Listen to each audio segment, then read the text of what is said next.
Good morning, ladies and gentlemen. It is Monday, February 27th. Take those headphones off, Nick. It's Monday. Wake your asses up, ladies and gentlemen. This is the NFT Morning Show. We run the show Monday through Friday, 9 a.m. to 10:15 a.m. Eastern Time each and every week, where we discuss all things NFTs, crypto, finance, technology, entertainment, gaming, and everything in between. I'm your host, Pio, here with my co-host, Nifty Nick, the funniest man in the business. Gigabrain on that guy. Wait till you see what he's been working on. Kicks, the CEO of Crypto Raiders, the founder of Cyber Stadium, soon to be released. That's exciting. A lot of people talking about that. People are talking about it. Co-founder of the Nifty, and of course, degenerate gambler extraordinaire, Easy, the host of GM Market Talk, the host of Web3 Made Easy, the founder of Bodago's, soon to be the #1 NFT collection on a blockchain near you, Spencer, the founder of Spencer Ventures, maybe the best performing NFT fund out there. I don't even know who the competitors would be, representing for institutional capital, a young gun, a big brain. Signal, the host of Artist Spotlight. Those episodes are just cranking these days, showing love for artists. Absolutely love Signal's takes, representing for the Lil Pudgy community at this point. And of course, last but not least, we have Bunny. Bunny, your bio still says that you're NFT Nick's self-proclaimed best friend. No, I changed it. Did you? Yeah, you got to run that back, man. I'm telling you, it says something else on my end. It says Nick's favorite now. Oh, there we go. Yeah, that's true. I mean, that's kind of the same thing as it said on Friday. That's a different Nick. Oh, it's a different Nick. Yeah, completely different Nick. Unrelated to this show. Who's this Nick? It's just a different one. Well, I mean, it sounds like there's some competition in the Nick sector. Do you think that Nifty Nick is going to be jealous, Bunny? I think he's going to be very jealous. Yeah, that's a good call. I think so too. Nick, how you doing this morning, amigo? How you doing? That was another knee slapper. Wow. Oh, got him good. Oh man, that was funny. I got my new plant here. I'm pretty excited. Look at that thing. It's not dead. This thing feels healthy. That's a good looking plant, Nick. It looks healthy right now. The over-under on how long this lasts, I don't know. I noticed Signal is hanging out at John Bollinger's house. Sure, so damn straight. Wait, did you switch headphones to be literally John Bollinger's headphones also? No, I thought John Bollinger meeting like air traffic control at JFK. Just keep flying straight. We'll land you safe and clear. Yeah. Oh, the American accent right there. Love it. Right there, Signal. Nick, we're workshopping this headphone set for a mobile setup. We're seeing if it works. Really? Okay. Appreciate you reaching out to the audio engineer team to find out how that works. Because I could have told you ahead of time. Could have given me an answer on that. I don't know about that because it sounds pretty good. Okay, well, if by good you mean like sounds like you're coming in through an intercom speaker in a high school, then yeah, I mean, it sounds spot on. I think that's, hey, you have any announcements to make there, Signal? This is the first day we haven't optimized the audio settings yet, Nick. Air traffic control on the NFT markets is it's a little shaky after the flash crash, but we'll be back in around 10-15 minutes with better audio. That's basically what it sounds like. That is literally what it sounds like. We're gonna play with the audio settings, Nick. Don't you worry. I got no matter I got an inside source, buddy. Inside source on that headphone. Yeah. Okay. No, I'm serious. Nick, how you doing though? How you doing, big guy? I'm doing all right. I'm looking forward to actually doing the show. But appreciate that question.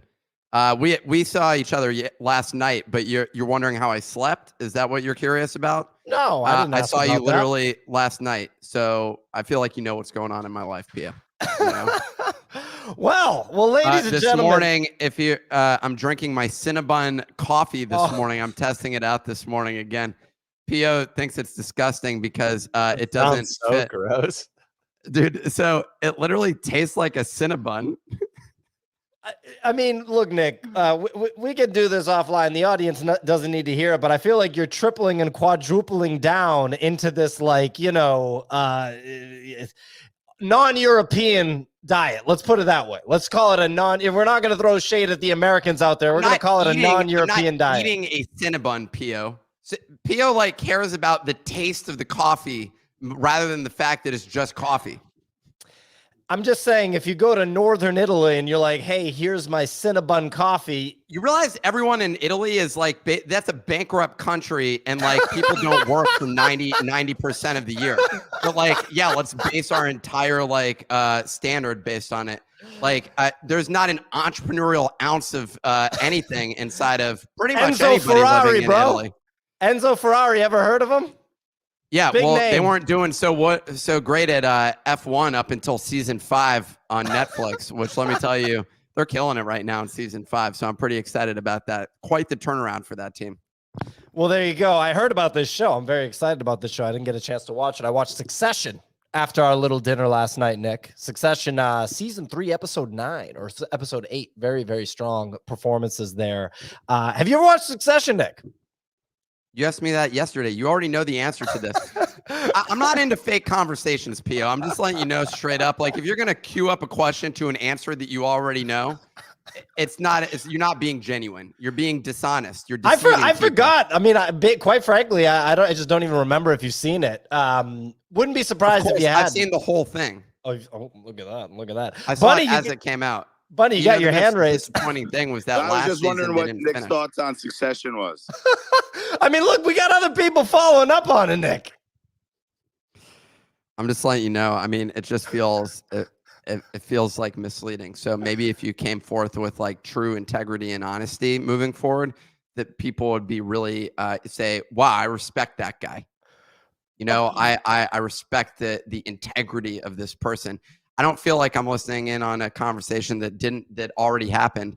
I feel like I'm listening to a new conversation here. But we discussed this last night. Maybe you don't remember. Maybe you were pretty drunk last night when we met up. I don't know about that. I just kind of wasn't paying attention. Clemente, how you doing this morning, amigo? Producer extraordinaire. What's going on, Clemente? Good morning. Good morning. Look, I was excited because as we were getting ready for the show, I saw John Cena himself follow the Nifty Portal account, and then that excitement went away when I saw he's following 500,000 people. It's like not even, that's like one of the weirdest celebrity accounts ever. I feel like it is technically his official account, I guess, but it's like this weird, I don't know. It might not even be real. There's another guy that has Big Daddy Kane's handle that follows me with a picture of Big Daddy Kane. And I was like, is Big Daddy Kane literally fucking following me? Because that's so cool. And then you look and he's just promoting a bunch of crypto giveaways. And I'm like, what the hell? He's a big fan of Cinnabon. A lot of people are. Dude, you know, if you can't consume the Cinnabon every day, you basically can't ever consume it if you don't want to have diabetes, because it's diabetes packaged into a box and it's instant delivery of diabetes. But if you want to avoid it, Pio, I highly recommend checking out the Cinnabon coffee. And John Cena is also a big fan. A lot of people say, what would you attribute your success to? And he said, well, I worked out a lot and I drank Cinnabon coffee. I believe it, and that'll get you as yoked as him. You don't even need steroids. Clemente, what do we got for question of the day? I also know you mentioned an emoji question. Let's get this show on the road. Yeah, let's get on the road. Let's go. Get it on the road. What was the last movie you watched? And I actually watched a rom-com last night with Ashton Kutcher, which was a good one on Netflix. Highly recommend it. Which one? I forget. My Place or Your Place is the name of it. It just came out. If you just want to hang out for like 2 hours and kind of waste your time, but it's pretty good.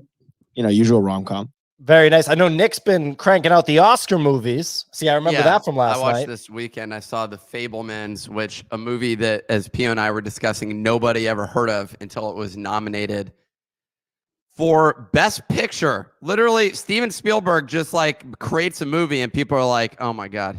This is the world's best.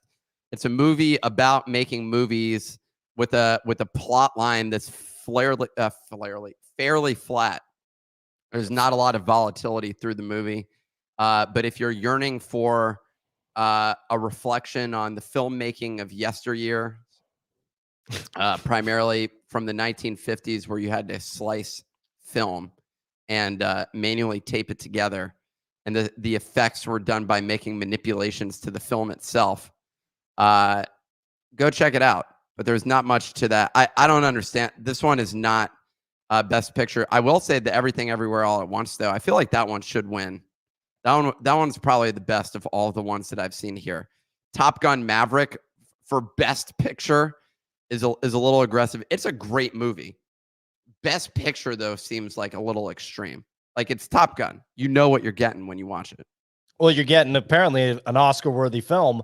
We got Real Blinky Nagiri saying David Cronenberg, Crimes of the Future. David Cronenberg, big name in filmmaking. We got Raph saying Ant-Man and Wasp, Quantumania. Not sure about what. Oh, is that just the full title of the new Ant-Man? Okay. Nick K said The Fast and the Dead. What a wild 70s documentary. That must be interesting. Alpha Pro Club said Pinocchio by Guillermo del Toro, very big name filmmaker, the director of Hellboy. I'm assuming you wrote it too. Also Pan's Labyrinth by Guillermo del Toro. Some oldies, but some goodies. Flushin said Rounders yesterday for the 10th time, the movie where Matt Damon is like a poker shark or something like that.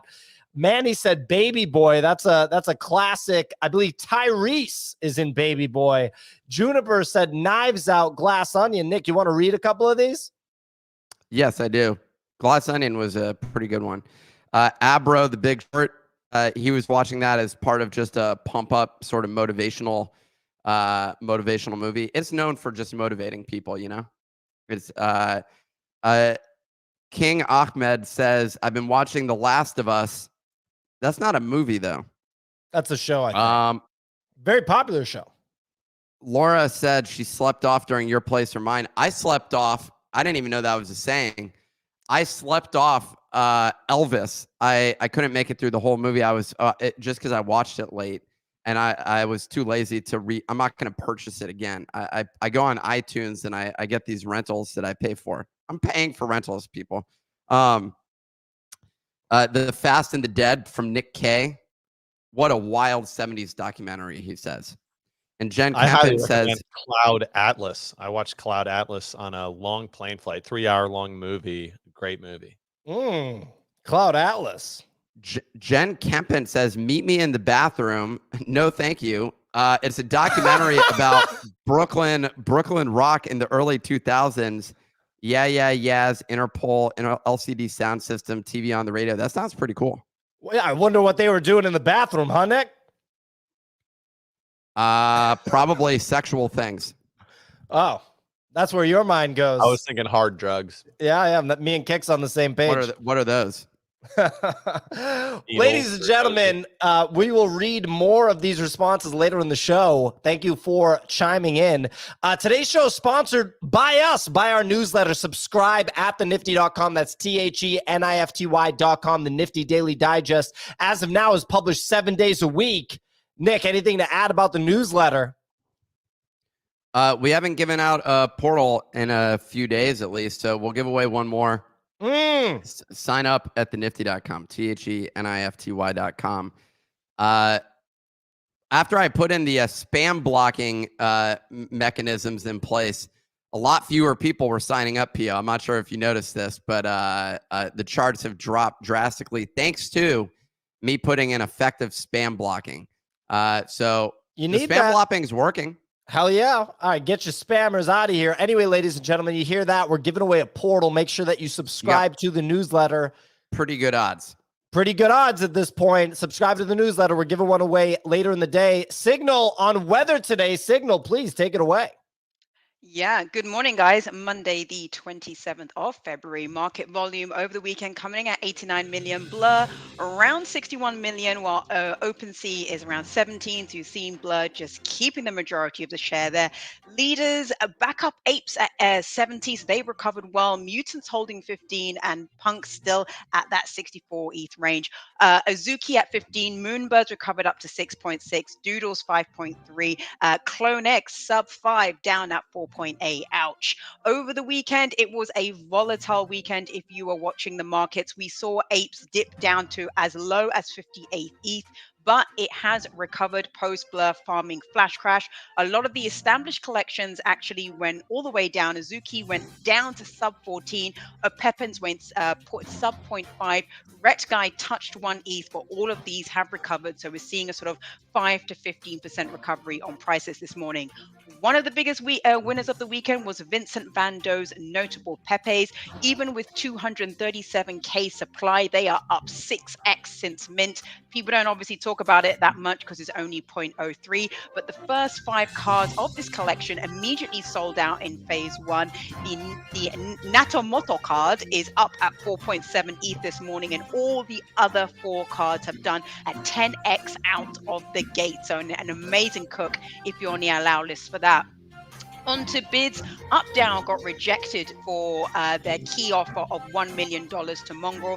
Mongrel said no, but 9gag CEO has coming and he is offering 1.6 million for the key. It's a 7-day offer. So in 6 days time, we'll see if Mongrel has taken that. And lastly, after a tumultuous year for Ryan Carson, he has announced that he will no longer be doing the Daily Dose Twitter Spaces and has officially left Web3.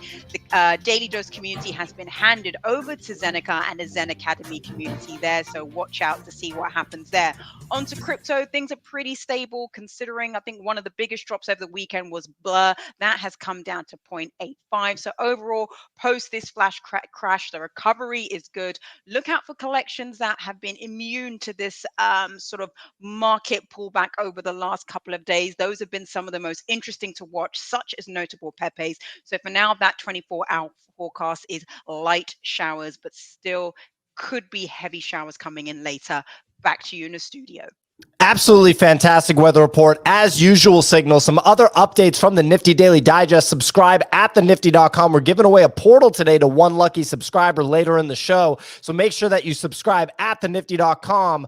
As Signal mentioned, a lot of action with notable Pepes. Also, Memeland, the project by 9gag CEO, who's been on our show before, put in that $1.63 million bid for the Dookey Dash Golden Key that's held by Mongrel, the Fortnite pro that finished first in Dookey Dash. As of this morning, he did not accept that bid, so we'll see what Mongrel's holding out for.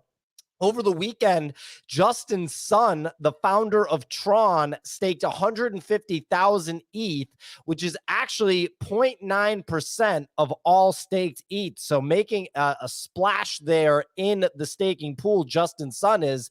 Last but not least, Adidas Web3 lead suggested that the company is exploring the possibility of token-gated sneaker drops.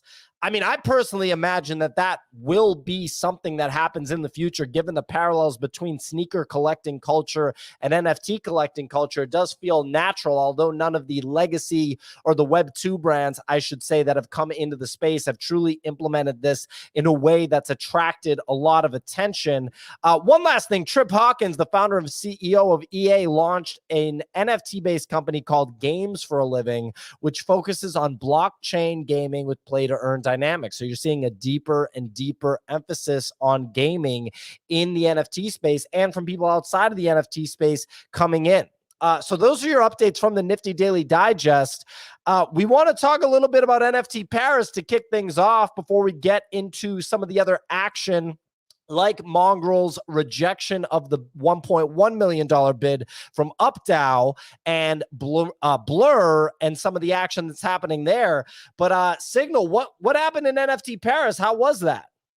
Honestly, it was really good. It was really, really good. It is definitely the best conference in Europe that I've been to, at least. I didn't go to Point Break, but it absolutely kicks ass over London, and I'm gonna say it, over New York as well. I think the biggest difference is you you could have gone to NFT Paris by yourself, gone to the conference, and had tons of things to do.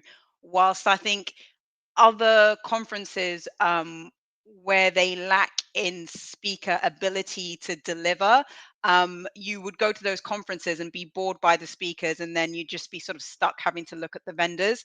Um, I know, like, honestly, for their second year, because I went last year as well. For their second year, they absolutely nailed it out the park. And I think a lot of the big names, the fact that they flew so many of the Americans, they flew over the big names. They said we're gonna bring Yuga Labs. They said we're gonna bring, Dead Fellas, Art Blocks, Tom Sachs. All these guys came over for it, and it shows in the amount of people that bothered to turn up. So I was really happy with the event. And It did- am I correct in understanding, Pierre? Are these two separate companies? Is that why there seems to be like a difference of quality between the two, or are they the same company running NFT NYC and NFT Completely Paris? different. Yeah, okay, that makes sense. Because it seemed like the energy at NFT Paris and the feedback like seems so different from NFT NYC. Like people seem to like really enjoy the conference itself versus like Yeah. NFT NYC. I don't think a lot of people even went to it.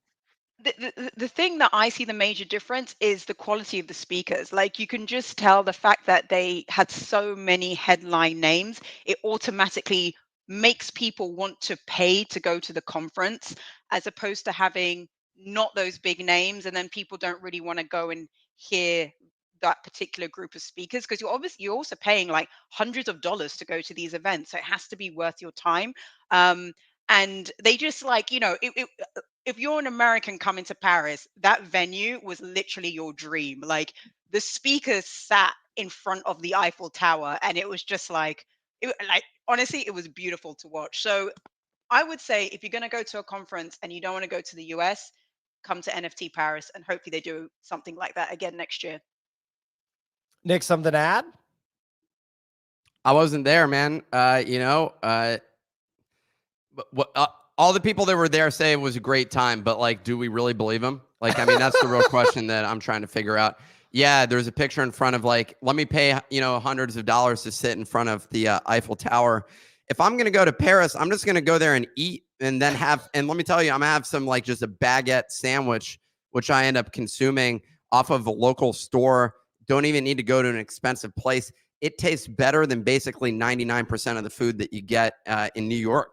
Just walking around, you can just get a baguette off a random cafe, and little bit of ham, butter, and they have, I forget what other items go on there, but let me tell you, it's tasty.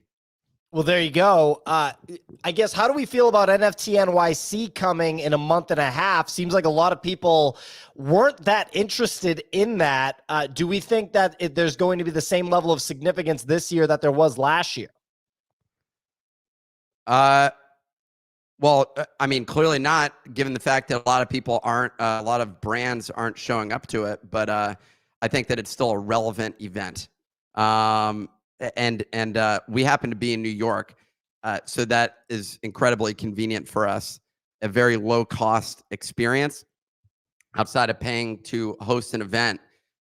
So if we get that booked, that'll be our primary overhead here, and it'll be fun for those that happen to be in attendance. Other than that, I actually don't have. I didn't even apply to speak at NFT NYC, but I'm going to a private event they got on Wednesday at NASDAQ. So I'm in the network, I guess, but I'm not even, at least I get invited to that. Can't get invited to any other events. And the number of events I get invited to is just decreasing steadily over time. Well, there you go. Moving on to the Dookey Dash situation with Mongrel. So what do we think about, this declined $1.1 million bid? Like, easy. I don't know. What do you think about the way that Mongrel is approaching his thoughts on pricing? I was thinking about it. He's only 18. He just came through and crushed this game right out the gate. He probably feels like he's got a future of just, nailing these things left and right. I feel like he probably doesn't feel that much risk in holding this thing because he just feels like he can do it again. I don't know. What do you think? Yeah, but if he feels like he can do it again, why would he not sell it and then run it back? You know what I mean? Like, this is a 7-figure payday in which he paid under $5,000 for. We talked about it a little bit this morning. Bunny's number was 2 million. He said if he gets 2 mil for it, that's like fair value, I guess. The crazier thing for me is that Mongrel responded to the 698th offer and said double it, which puts us at like 1280. He gave a response. Yeah, he said double it to the up DAO offer. I was like, Well, hey, every new NFTer has to learn the feeling of round tripping. So, maybe 2 months from now, he ends up accepting it at 800K and says, man, big tree fall hard. big tree fall hard. But no, I mean, I think obviously knowing me, I would have taken that first offer and gotten the hell out of it and just enjoyed it, But I think he'll end up getting the 2 mil for it. I think we'll see 1,000 ETH on it. We're almost there anyway, and we still don't really know what it unlocks. Like that's the bigger thing. Like it is a one-of-one asset in the Yuga ecosystem, and we have this Toad game still going on. I think that ends Wednesday, but yeah, I would have taken the offer. Clemente, you have your hand raised. Something to chime in with on this? Yeah, just to add an additional piece of context here. One of the things that I'm curious about is what is Meme Land planning on doing with this? What's going through Ray heads as he put in $1.6 million as a bid? But what's also interesting is shout out to Easy for calling this one a little bit during last week's buy, sell, or send. The captains are up 37% over the last 7 days. They're currently at a 5 ETH floor, and the potatoes are also up 33% to a 2 ETH floor. So that's also worth monitoring is, hey, how does this potentially affect the way the market values the captains and the potatoes as the PFP reveal comes out over the coming weeks? That's a very good point. And we have a poll posted at the top, ladies and gentlemen. Should Mongrel sell the golden key for $1.63 million? We'll have to see. I'm assuming that there's going to be yeses, but then again, you never know. Jonah came on stage. Jonah's a gaming expert, has his hand raised. Jonah, what's going on? Yeah, I mean, I think you should sell it. I mean, I kind of understand why he's not. So Mongrel has a really storied career for his age. Like he's one of the top Fortnite players on the planet, and Fortnite makes top players a lot of money, because they have referral codes. So he's not poor. Like he's not desperate for money. That's why he's not selling. The other side is that when you cycle out of a game and you're really popular, you want to have another story that gets you popular on Twitch again. And I think he's banking on this, like really rebuilding his brand, because what happens is if you are a streamer that is really tied to a game, if the game goes down in popularity, so do you as a content creator, and you need a new story arc that really can set you outside of a game in order to maintain your brand. So that could be what he's doing. I mean, that's a good. Oh, God, Nick. What's up with all these gaming companies bidding on this thing? I don't understand. Look, I'm bullish on Meme Land, but what do you get for that? I don't understand what the purpose of owning that asset is. I asked one of the DAOs. Because I called them like, yo, why are you making this bid? And I won't say which one, but one of the DAOs said, well, we just have a lot of ETH in reserves, and this is a major flex for when we release our thing. I was like, well, that's a very expensive marketing expense, but okay. Yeah, that was that one up DAO. I can't say. There's only one other DAO that bid. Okay. So. I can't say anything. It's a 50-50 shot. All I'm saying is that there's this belief that regardless of what the value holds, it is a great call sign if you're making a Web3 game, because it gets all the big, massive ape traders looking at what you're doing, because, it's like the biggest game asset there is some value to that. There is actually if you think about it, when you're publishing Call of Duty, you're spending, 10, 20, $30 million marketing. So if you're making something, bought it's a 9 $1 million apes budget. too. Yeah, Meme bought 9 apes as like a hold thing on. earlier. Yeah. This is basically, hey guys, I just bought a Lamborghini. Don't worry, it's for marketing our business. Basically, you'll see me driving around. Away. Like, what happens if they just put this up as a prize in their game? That would be actually way cool. more volume. Kind of hijack the prize and then reprise it.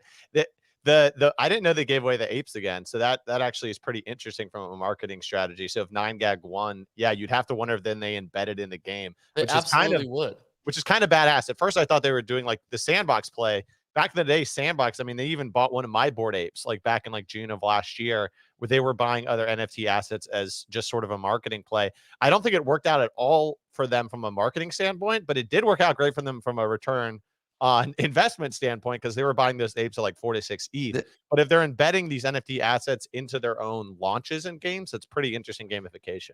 Okay, so you're going to give away a $1.6 million asset. It would be one thing if you buy an asset and then you can sell it later and you get the marketing component. If you're going to give away $1.6 million as part of your game, that itself is the big marketing campaign. But the problem is like there's a limited number of people that are going to buy it essentially on secondary, and then additionally. You're like, well, that's the main thing. And then I just don't understand. So what you're saying is we can't develop IP that's equivalent to this asset that's worth this much. So instead, we're just going to buy it from someone else. Like, we're going to start giving away Fortnite, assets on this show. Although that's not our target demographic in terms of our audience. I don't know. I'm pretty bearish on this. Well, On this move. I kind of disagree because all right, so like with Mongrel, for example, like Fortnite has done a lot of games have done this model, which are and Web3 games will be doing this. I've talked to like 3 that are already like setting it up to get ready for it. But like affiliate creator codes is a big business in the gaming world, which is basically if you're a creator or someone who has something that can drive players to a game, you get rev share on whatever sales that you bring to the table. It's not an uncommon thing.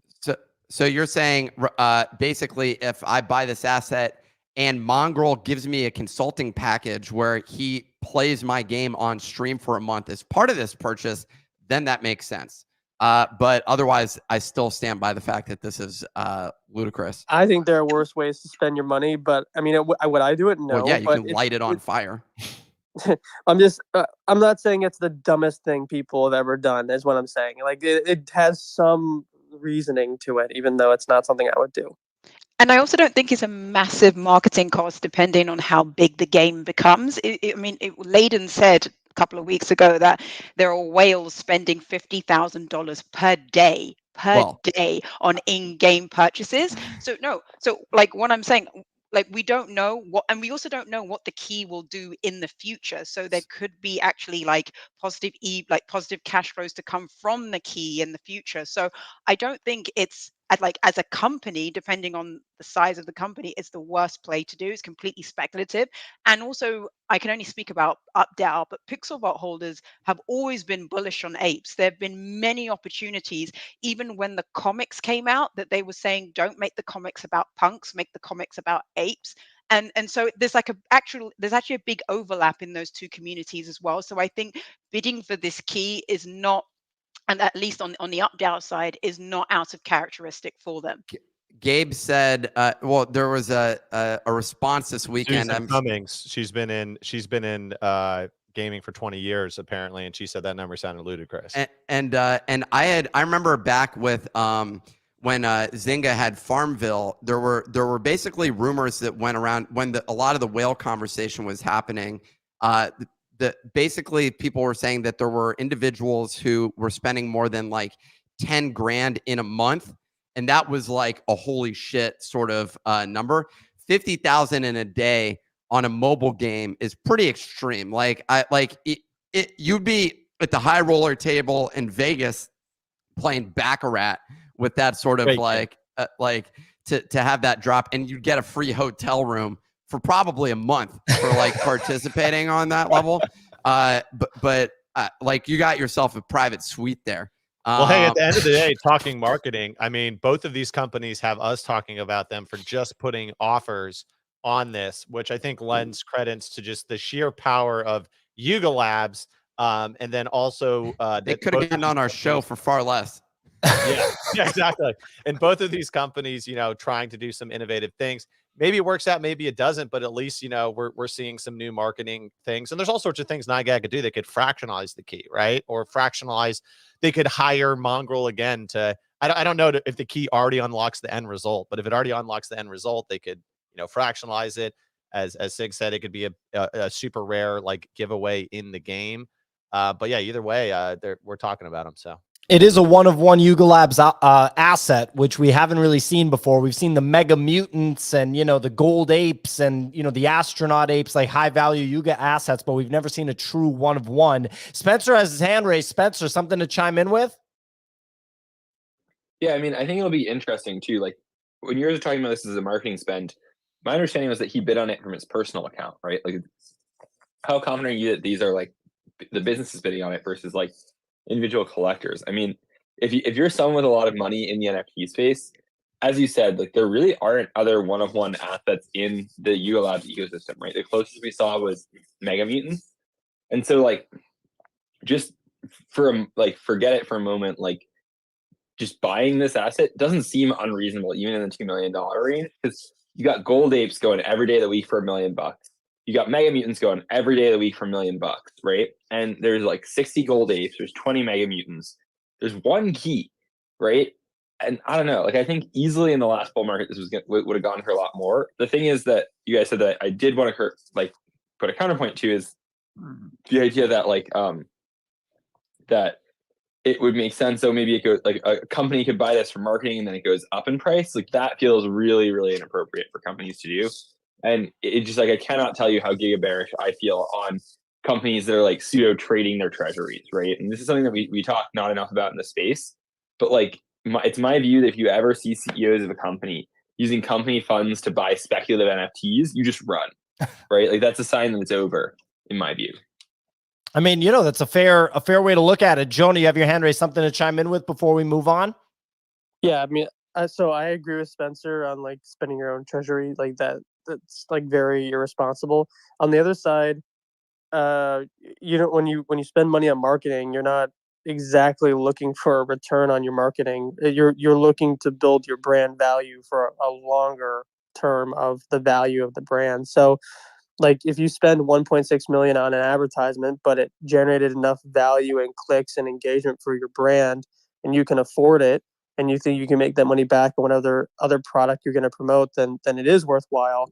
But if I were Mongrel, I would sell this thing and just do it again somewhere else. And like, you know, you've done it, you built your brand. Once you like, in my opinion, once you sell it for 1.6 million, that's when your new brand is solidified. You're known as like the kid who like made that money off the apes, and just take your money and, you know, call it, just be done.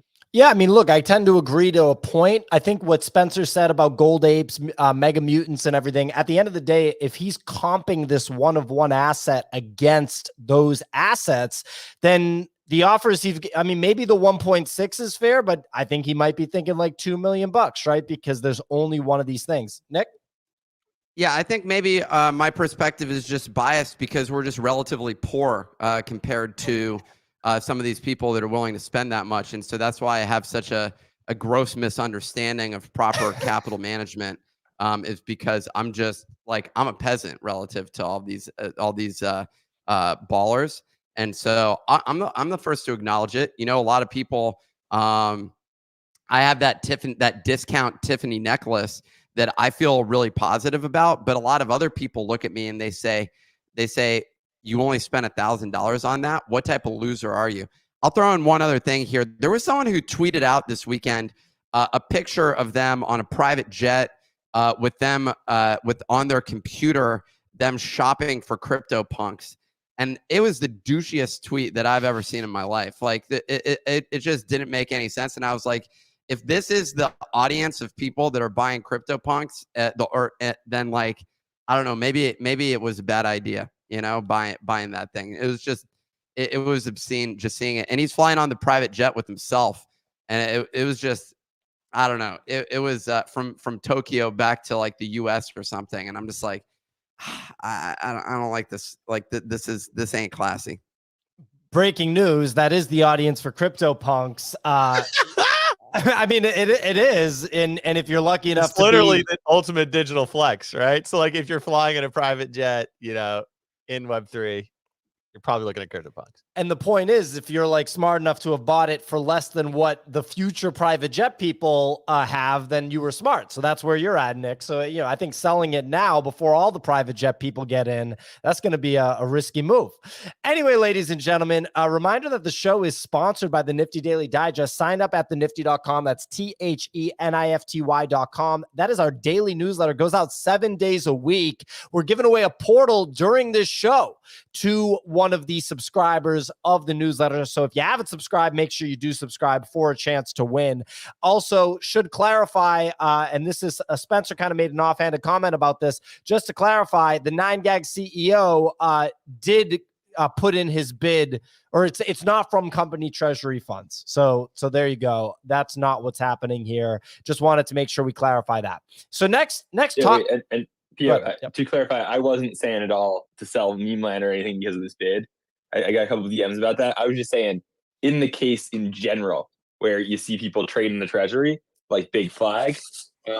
And so I'm actually super glad to hear that that is not the case of this. I did not think that was the case of this. As we said, it's from his personal account. And like, this is one of those things too that can be a little bit like misleading in the NFT space. There are some NFT CEOs that are just independently wealthy, like unrelated to the company they're currently running.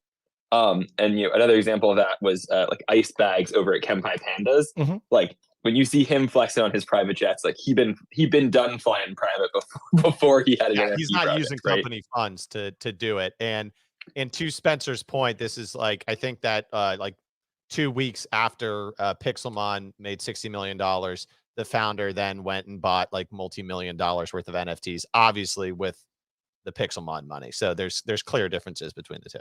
Definitely differences, no question about it. Spencer, you're going to get DMs anytime you maybe said something that maybe could be misconstrued of telling people to sell an $8,000 asset, because a lot of people that own those assets, that's like 80% of their net worth. So they get really emotional. Shit. We've all experienced that. The new multi-level marketing, like everybody's, all the holders are aligned towards one goal, price go up. There you go. Next topic, Blur removes bid restrictions on flagged assets and receives a mixed response. So after working with LooksRare to not show OpenSea flagged assets as a default, Blur has made it so flagged assets can now be sold to collection offers after tweeting that the price difference between NFTs with and without third-party flags has disappeared. Other Blur-related news is that on Friday, Bored Ape Yacht Club experienced a flash crash. We heard Signal drop that line earlier today.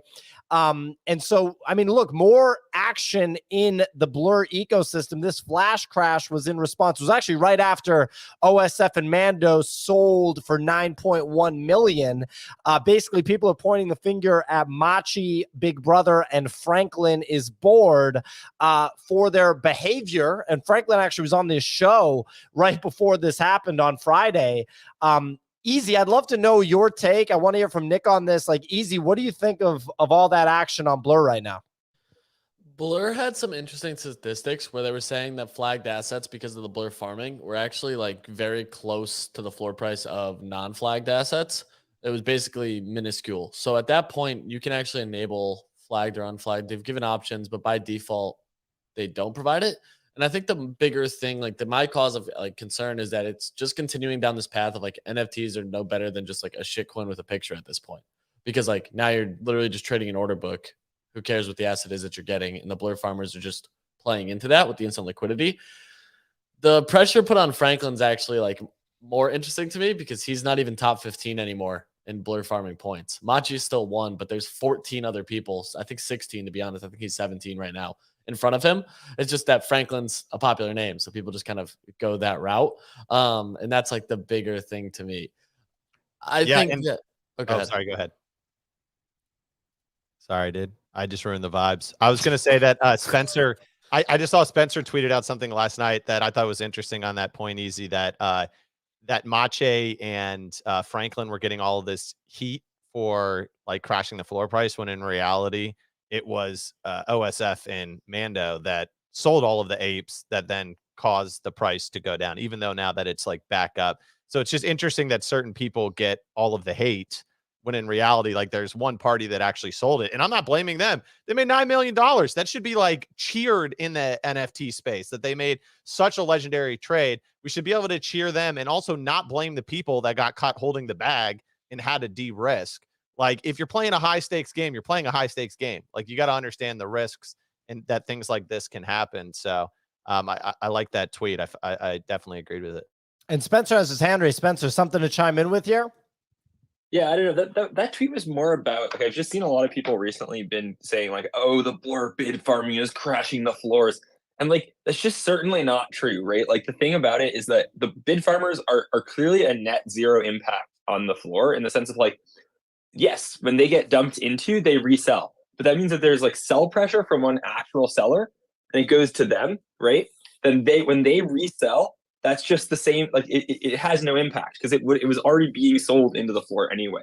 And so, like, one thing that I think people should be looking for is actually look for these moments where someone who is a blur bid farmer gets dumped into at size. They try and offload a lot in a small amount of time, right? And that's like, I mean, I wouldn't say that it's always a buy, but oftentimes that looks like an opportunity to pick up a project, especially when it's one person selling and not like a general community sentiment shift, right? Like this is why we saw, for example, that Moonbirds, when they sold off really hard, it was the same thing. There was like 100 Moonbirds in Machi's wallet. Machi then dumped them all, but we didn't see a rebound. Why? Because there was actually a structural change in demand underlying that, right? It wasn't just one person selling. With apes, like I don't think there was anything that structurally changed demand other than one holder, or I guess OSEF and Mando are two holders, but one like group of people that just decided, hey, today we're selling this asset, not because they like necessarily lost confidence in apes, or like everybody lost confidence in apes, just because they were like, hey, like we're making our $9 million, you know? And so like I think as a trader in this market, watch these big movements of these NFTs and trying to suss out, okay, is the big movement a structural change where we're going to see this like large acute sell-off, like decreased price for a while because there's just a sentiment shift? Or is this like one trader? We saw it too in, in Pudgy Penguins. There was one trader, this guy 9x9x9, who dumped like 200 little Pudgies in a day, right? And you know what? The little Pudgy floor went down and then it rebounded, right? It was just one seller selling off. But again, you look at like proof ecosystem and it's a completely different beast. So I think like what happens is this trail of like what happened gets a lot muddier because of blur bids. So it's harder. You could like at the end of the day, you see, okay, Machi sold a lot and price went down. But like look 2 steps back, look as far back as you can go in that story of like what's actually happening. Because the story is still there. It's still on chain. Like how did it end up in his wallet? And he's really just like this net zero impact filter through. But like watch Machi's wallet, because there's like any product that has 100 or more in his wallet, like that's a risk. That's at risk of having a large price decrease because he's not the strongest, most diamond-handed seller. Right. Yeah, and I think some of the frustration, PO, is coming from like that blur has indeed, without question, like completely changed like the market dynamics of like how people look at NFTs, how people look at volume. Like pretty much volume is very hard to interpret now. I mean, Quad was talking to Easy and I the other day, and he sold one of his Moonbirds last week. It's now been sold 12 times since he sold it like 4 or 5 days ago. Like that never, ever happened in NFTs before Blur came around. So like as an old trader, it's still hard for me to like look at volume, to look at these swings and really, have confidence when I see volume that it's anything other than blur farmers deciding that they can farm this thing up and down for a period of time. Because unless I'm wrong, like what I'm seeing now, I just look at floor prices. When I look across the board, there's not a lot of movement. When you kind of take out the intraday volatility, there just seems to be a lot of blur farming. So it seems like we're kind of stuck in the mud here. Nick, something to chime in with? I agree with Kix. The saying Machi and Franklin both are like, I'm letting new people into the community. And it's like, no, like y'all are just trading hands like of the exact same asset. And instead it's like the history on some of these apes are ludicrous. That said, there was an opportunity this weekend to just print $25,000, $30,000 basically by picking up some of those apes, which would have been the strongest move at this point in time. And that that fact in itself actually ends up doing more to sustain the floor prices on a lot of these different NFTs, I think. It doesn't necessarily mean, like, at least for like Bored Ape Yacht Club. And like you're saying kind of like buy the dip opportunities. Now people, when they see that next dip opportunity, because apes got down to like what, 55, now they're at 70. Yeah, they were down. It was, you could have bought it for like $90,000 and then sold it for at least 115 right away, or somewhere around that range.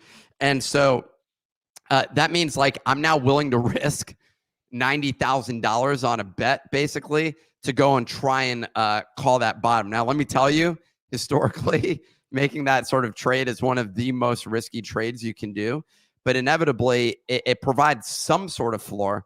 Now, what you could see is that gradually goes down, right? Like the new level, the new base keeps going down a little bit. Yeah, if like that happens, apes are down like 10% now from where they were before all of this stuff went down. yeah. So it was at the floor was at $125,000. Now it's at like 115 or something like that. But they were down like to 90,000 or 95,000 is what you could have got it for.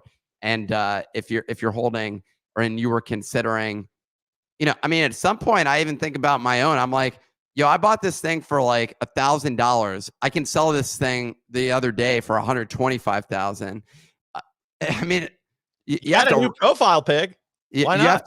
You have to like rationally look at that at some point and say, what's the upside? And if you follow, I mean, some people, I forget who it was that said inevitably it goes to 500,000 again this year. I just think that's ridiculous. That was Kaleo. Yeah, Kaleo. And I mean, a whole lot more year left, Nick. I mean, it seems a little extreme. That's the bottom line. Yeah, if you're betting on that, you can bet on like Carvana and probably get the same return. Like, you know what I mean? In terms of you're betting on like a real economic turnaround. I mean, but just in that point, like apes going up to $500,000 is not as ridiculous as easy saying apes going down to 30. It's like you hear those calls and you're like, that's absolutely ridiculous. But then you see the market conditions for them to get taken down to like even 58. You need something so aggressive and something that has never happened before for those prices to readjust both downwards and upwards. But like going on your point, Nick, about taking that high risk of like deploying 55 ETH when you see that dip because you know that apes are going to retest back to 70. You don't even have to do it. You don't even have to take that trade risk on collections as expensive as that. Like if you looked at what Beans did, if you looked at what Rec Guy did, obviously those moves are not going to be as wild, but you saw it. Like you saw Rec Guy go down to like just above 1, and now they're like at 1.2. And the last couple of weeks, it's been really difficult to like understand what is bid farming price, like what's priced in with all the farming on a collection like Rec Guy versus what is the actual true price. And so when you see these swings come down so aggressively, you're like, okay, that's where the floor is. The floor is just above 1 ETH. And then when you have that data point, you can trade confidently around it. So I think these kind of anomalies tell you very clear information about collections, collectors, and where the real floor price is, and then you can make trades around that. So you said something the other day which has sat with me or stuck with me, which was if you look at the Nifty portal floor price that because you can't list it on Blur, and because we still get commissions on that bad boy, so dump them all day long. Royalties. Same thing. Essentially it's a proxy for the health of the overall market. And I like that way of viewing it, basically, which is that because we're not on Blur, you can see how things are going as a result of that.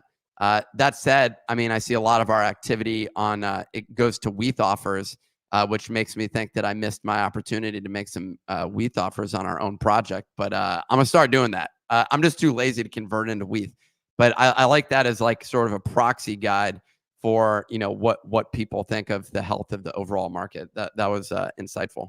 We're going to go to Jonah because he's got his hand raised. And then we actually have our new favorite segment, buy, sell, or send it to zero with our very own Easy Eats Bodega. It's a fan favorite. Really excited to get to that one. But Jonah, what's on your mind? Yeah, well, first I agree with Easy regarding Blur. I mean, we've just turned this into complete altcoin work, which cannot be good in the long run. I will say that I mean, you guys are the expert traders, not me, but it's so funny that not a single one of you mentioned why Machi might be doing this. Like everyone's looking right, but look left. I don't know if people realize he has a project that is currently going to market. So wouldn't it be quite smart for him to lose a little bit of money or do a little bit of weird trading? So that way everyone's talking about him. As I know for a fact, he has a project, which I think is with Shillin, Villain, and Bark, that involves another ape project. I won't say the name because I'm not paid to talk about it. But I can tell you, I know for a fact because I've gotten DMs that he has another NFT he's working on. So it's public knowledge. That's another marketing experience. Yeah, it's already available. You can go buy it if you want. But I don't know. I don't think he's doing it for marketing. I think he's trying to blur farm. Like I genuinely think that's Well, like if that's all he's doing, then he's very bad at it. a lot of people agree. He should stop doing it then because he's hurt himself. He made a lot of money on the first round, Jonah. If you listen to this, stop it. Get some help. Don't do that anymore. He made a lot of money on the first round, Jonah. I'm just saying. Well, you know, a clock's right twice in a day, right? Isn't that what they say? Something like that. Jonah. I mean, but you know, I don't know. I think the clock's always right, John. I think it's a broke clock. Is right. Sorry, that's what it is. I don't know the whole thing because I'm also a broken clock, but something like that. That's right, Bunny. Anyway, ladies and gentlemen, here we go. Buy, sell, or send it to zero with easy. I'm a buyer. Oh, it's going to zero. Wow. Yeah. Zero. Send it to zero, easy. This thing is garbage. There's our working audio clip. Still working on it, ladies and gentlemen, for Buy, Sell, or Send It to Zero, our new favorite segment where Easy Eats Bodega, our very own trader extraordinaire, discusses which projects he would buy right now, which ones he would sell right now, and which ones he's just sending them to zero. So we talk about 5 different collections. We got 5 queued up. We talk about their current floor prices and whether he's ready to buy, sell, or send. Easy, are you ready to get into this? Oh, I was born ready. Let's go. First collection, very popular collection over the past month and a half. Checks by Jack Butcher at 2 Ethereum. Buy, sell, or send it to zero. I'm selling here. I think the Jack Butcher hype is still present, but now you're looking at something like Vince Van Doe with notable Pepes gaining a massive amount of the interest at the moment. So that's something that I think is going to continue to shift that focus. There's now also Matchboxes, which is another popular project. I don't hold any of these, but I think that those are starting to gain focus and are in the same realm as like massive supply, burn, future kind of things. And people are always looking for the next one, which causes liquidity to cycle. We still have declining daily active users, etc. And seeing the Opepin dump down to like 0.55 and checks dump again to 1.5 before pumping back to where they are. I think now is a decent time to take some off the table on a nice 30 to 40% run up. I mean, look, anytime something's sitting there at 2 ETH and there's a decent supply of it, it's hard for it to sustain that. So that's a sell for checks by Jack Butcher by Easy. Next collection, The Plague at 0.36 Ethereum. The Plague. Yeah, I'm a buyer of The Plague right now. I like those where they are. I think they can get in the same realm as like Sappy Seals. Pons is really active on the timeline, which is a huge win. And you just have like a very strong community that, despite not being like in your face consistently, shows up daily, continues to try things and see what kind of hits. And that's one of those plays that I think is going to be here next bull run. The Plague at 0.36. Nick's nodding his head. I mean, they keep showing up in my timeline. I don't know what to say. Pawns, but they're always I mean, just around. Like it's also biased. I mean, primarily because like it's just the Twitter feed. I end up clicking on some of the stuff there. You know, I like the art. I like it. He should keep showing up in the feed for me. But I feel like I'm being swayed primarily by my Twitter feed. So I don't know. It's hard to give a proper analysis on this. For something like this is one where it's like, it went on a serious pump. Weren't they at like 1 ETH for a bit there or something like that? Get up to 1. Yeah, during the cute meta style run we saw 0.8 ETH is what we had. Yeah, there were some sales over that. But we had Root Troop also make a run. We had Sappy Seals end up getting where they were. We saw it was all right around when Pudgy started taking off. People were looking for the next one. I mean, I like it. I don't know. I wouldn't personally. I'm not doing this style of trading right now, so I wouldn't pick it up personally. But I like it as a trade of one option to bet on.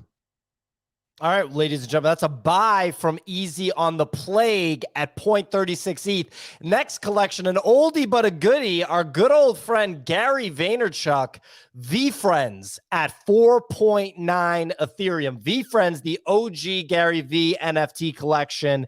We've seen really high floor prices on this thing. Now the floor price is 4.9 Ethereum. He's announced the Burn Island mechanic. What do you think, Easy? I'm so torn on buy here or hold or sell. Like, I think if you have one, I feel comfortable holding it. I don't know if I'd want to deploy more capital into it, which becomes tough because like Burn Island's running, but that's for book games to start. I think that they do expand that to continue to limit downside or limit like the number of supply. The big thing is like VCon coming up. So like I think that has some form of a run going into that. It seems Gary Vee's returning to NFTs. He's been teasing that he's going to become a buyer again here soon. So I think that helps to an extent, but how much of the potential upside? Captains, I felt comfortable about going back to 5. I don't really feel comfortable seeing V Friends go back to their all-time highs. Got it. Okay. Well, that's that. Anything to weigh in with, Nick? This is so disappointing. I'm looking at what the price was that I ended up spending. I spent $11,400 on a V Friends 2. It's now worth $2,000. So that was 10 months ago. I should sell this thing and take the $10,000 loss so that I can get some tax deductions. I should have done that at the end of the year. I didn't realize that was another option for me. That would have saved me some money. Damn, that hurts. You know, this is a tough one. I basically paid that much for the V Friends 2, and I could have had a V Friend for it.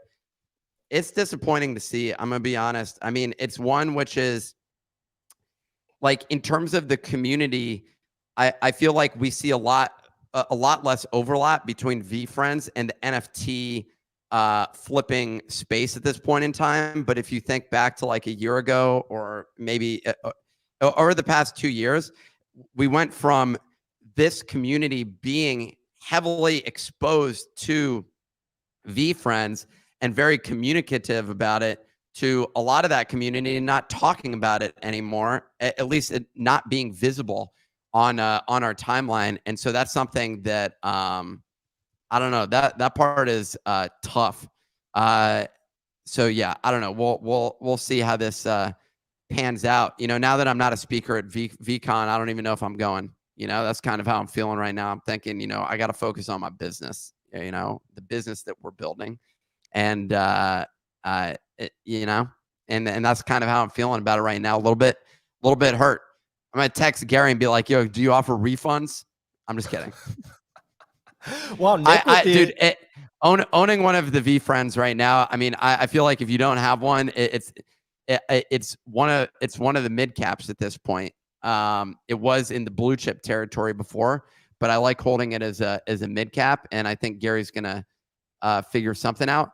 You're basically shopping between that and Moonbirds. And if I'm going to pick between them, I'm going to go with V Friends. I would go V Friends over Moonbirds too. Nick with the wow bomb right there, talking about not going to VCon because he's not a speaker this year. I agree, Nick. That's bullshit. We got to get in touch with the manager of VCon or something. So wait, Easy, was that a sell call? I think a sell. I wish there was a hold option. Like I'm not a buyer. Or the fence there. Bunny holding you accountable, Easy. What's the call, All right, Easy? We're selling it. I'm selling V Friends at 5 ETH, ladies and gentlemen. Don't tell Gary. Anyways, moving on. We got 2 more collections, ladies and gentlemen. This one is funny. I see Nick is over here looking at this. Nick's about to be smiling for this one. This is Rare A Pepe Yacht Send Club. it to 0. Send it to 0. The community was offended when I said that the acronym for it is RAPE. Like, so, and I was calling them rapists. They were offended by that one. But like, who came up with this name? Oh, I wonder why. Well, I mean, look, I don't see a lot of them talking about it now. That one is just a garbage project. And here's how garbage it is. I'm not going to get any comments on it because no one's left holding those things. And if they are, they're embarrassed about that fact. So no one's interested in that project anymore. Sell the hell out of that thing. Put it in your hidden folder because you can't even sell it. Ladies and gentlemen, for the record, that was a very quick send it to 0 call from Easy. A cautionary tale here. That was one of the free mints that came out during a period where free mints were popular. A lot of times when those free mints end up getting traction, the people holding them are extremely passionate because this is their big chance. This is the time that they're going to have something. And when we said that it probably wasn't a good project to buy at 1 Ethereum floor, went from 0 to 1 Ethereum floor, the outrage was like of just incredible incredible scale. And that's a big indicator that a lot of people were betting a little bit too hard that was going to be their big break, and they should have taken profits. Going from 0 to 1 ETH, that's like an infinity X. So you better learn from that. Anybody that was over there trying to hold that thing through 1 ETH, how high did you really think it was going to go? Anyway, ladies and gentlemen, last one, Gutter Cat Gang at 1.1 Ethereum. Why is it so low? I just bought one. No, you didn't. I Did swear you? I just bought one. Yeah. Whoa! Please sell it. You're screwed. What do you mean you're screwed? Whoa, we're getting some chime in from Jonah, from Bunny, from other people besides Easy. The show is, or the segment is, buy, sell, or send it to zero with Easy Eats Bodega. We have to hear from him first. Easy. Oh, no. Easy's frozen. Speculation, I'm back. I'm selling it. The rare I'm selling A Pepe hack team You're hacked selling Easy's it? internet. I'm selling it Why? because I don't want it. What do you mean why? Like, Because they've been slow rugging for months. Unless there's a leadership change, this is a straight send it to zero. Oh, wow. We're getting some opinions that I didn't see coming when it comes to Gutter Cat Gang. We got to hear. So and ladies and gentlemen, should be noted that our very own host of the show, Nifty Nick, bought one apparently. This is breaking news. So Easy, what's going on? to Bunny's point, we've actually talked about this a lot. Like, they actually had an event that looked interesting, but it was all community led, and the community was creating physicals and stuff like that.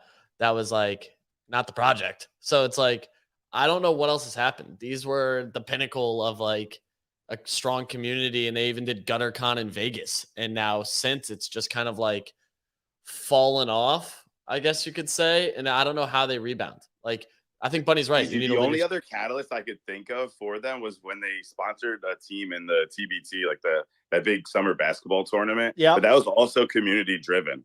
Like, that wasn't from the leadership. I have a question real quick, and I want to hear from Nick. I want to hear from Sig, whoever, Jonah. Did they take venture capital? Did they have a funding round? I don't think so. Oh, that's scary. That's scary. No one holding you accountable. That's pretty scary. Nick, something to chime in with? Well, maybe I regret this purchase. Just tweeted it out. We'll see what people think about whether or not this was a dumb purchase. Wow. First response says, sell that hoe. Okay. Oh, that's rude. That's very rude. You know what? Like, I'm on Easy's page now, but Gutter Cat community, like people who hold Gutter Cat are like that 2021 Bored Ape kind of group, right? And they love the art on Gutter Cat Gang. They just like, there's something about it that's just so iconic of 2021. And if there isn't a rumor of an acquisition news, you would buy that collection, because I'm telling you what the community have executed by themselves, without the lack of, like, with no intervention from the leadership.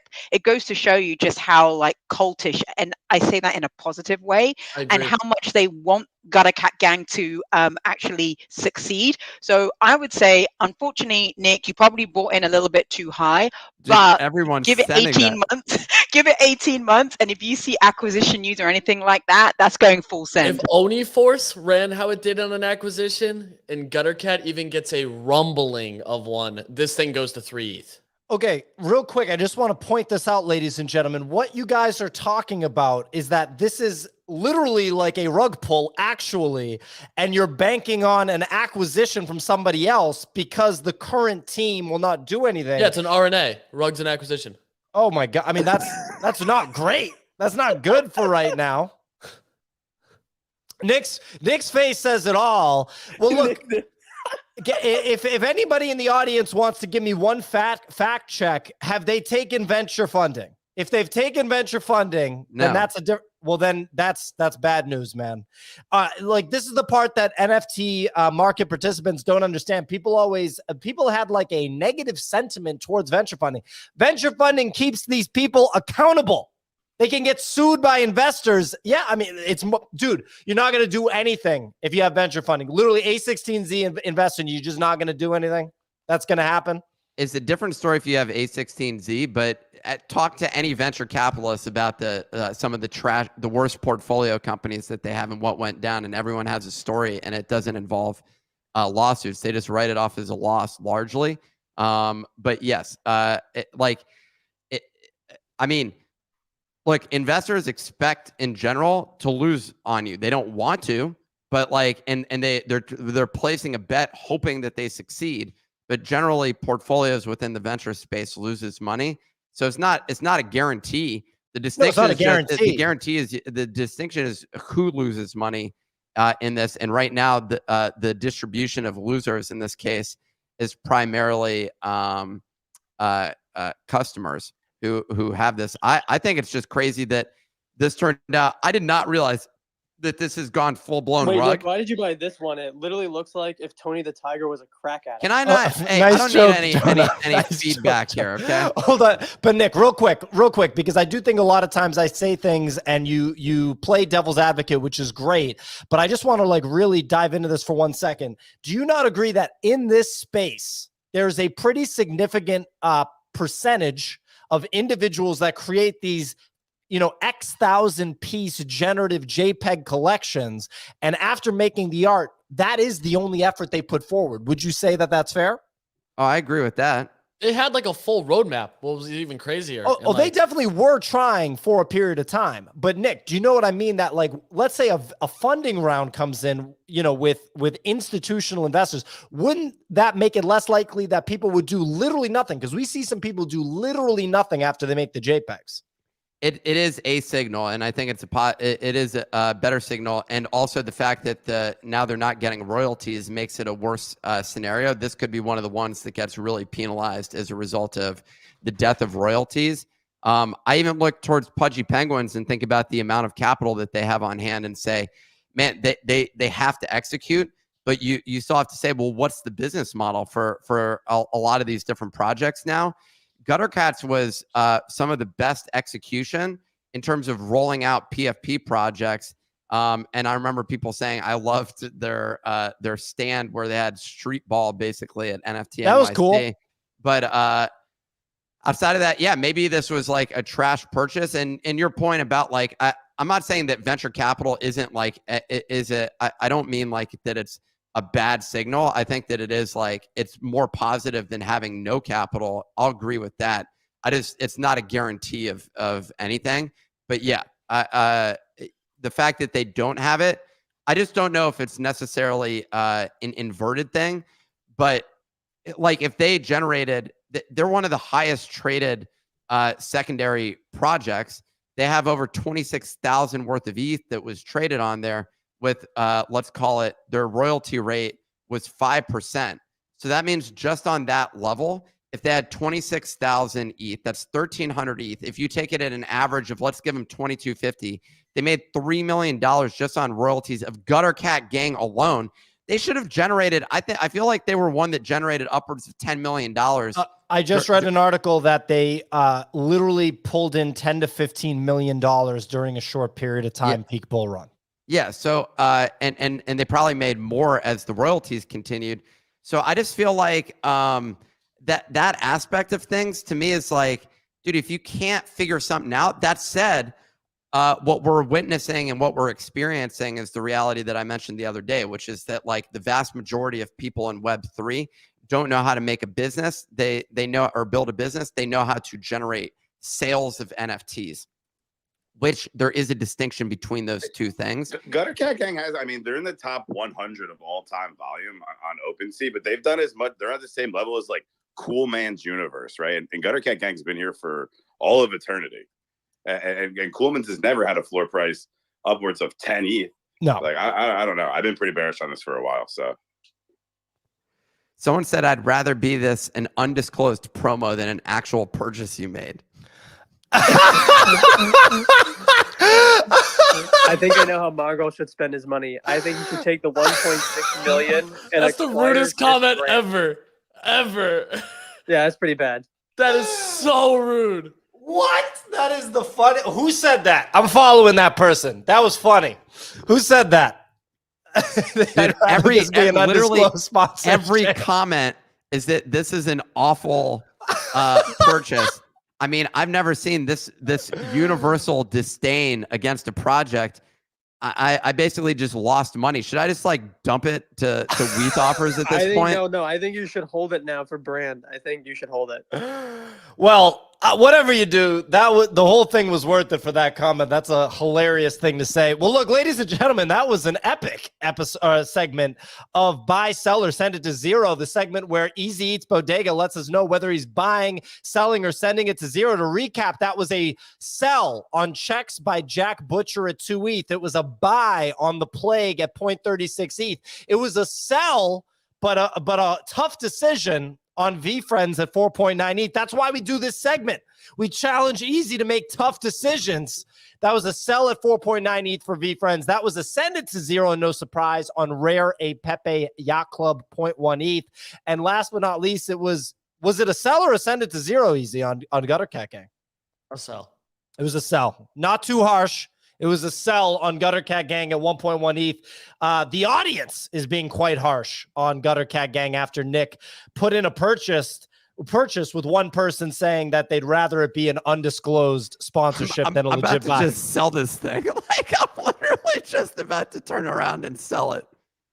Well, there you go. People are also saying that Gutter Cat Gang is an ERC 1155. I'm like, what even are you talking about? That's not possible. And multiple people are like, no, it is. I'm like, what the hell does that even mean? A PFP can't be an ERC 1155.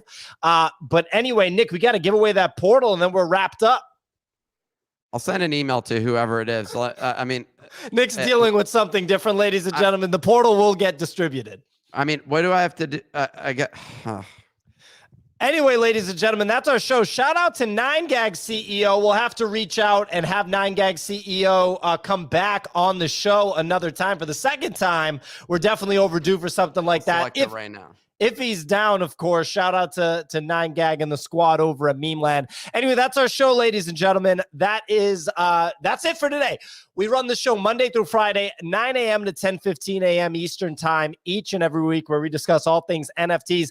I'm your host, P.O., here with Nifty Nick, filled with regret today. Love to see it. Easy Eats Bodega, the host of the favorite segment, buy, sell, or send it to zero. Signal. What can you say about Signal? The best, one of the best in the business. Shout out to Jonah, shout out to Bunny, and shout out to everybody else that joined today. We'll